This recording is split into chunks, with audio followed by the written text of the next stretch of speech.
Hi, I'm Ben McKenzie, and I wrote a book with journalist Jacob Silverman. It's called Easy Money, Cryptocurrency, Casino Capitalism, and the Golden Age of Fraud, available wherever you buy books.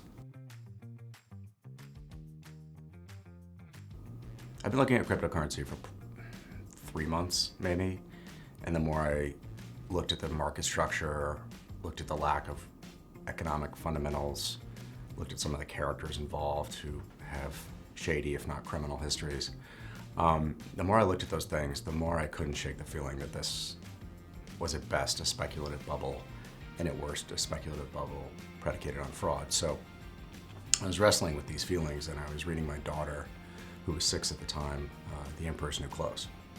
And I remembered the gist of the story, but I'd forgotten a couple of things. The first is that the tailors trick the adults by saying that only the smartest people, only the people of highest station, can perceive the imaginary clothes they weave. And so adult after adult is tricked into believing, falling for the con, for the simplest reason of all. They don't want to appear foolish. And the second thing I'd forgotten was the end of the story.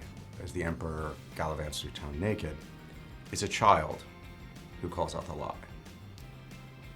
The only one brave enough to speak the truth is someone who doesn't know he's being brave. He's simply telling the truth.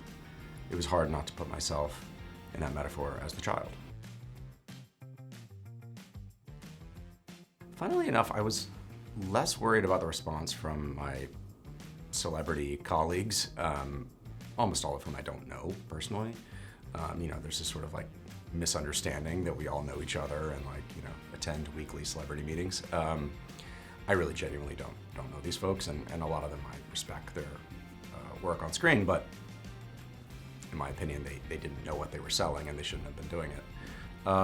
So I was less worried about the pushback from there. I was more worried about, I was worried that I could be wrong, which is always a worry of anyone who's genuinely interested in the truth.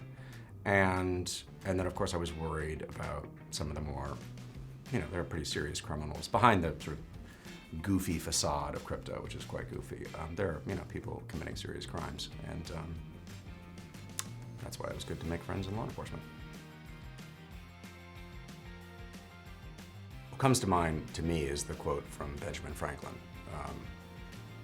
We can all hang together, or we can all hang separately. If we don't stand together, they will pick us apart, and the people that cross the picket line and work will be used as an example of how they can slowly break us down. But if we stay together, we are powerful.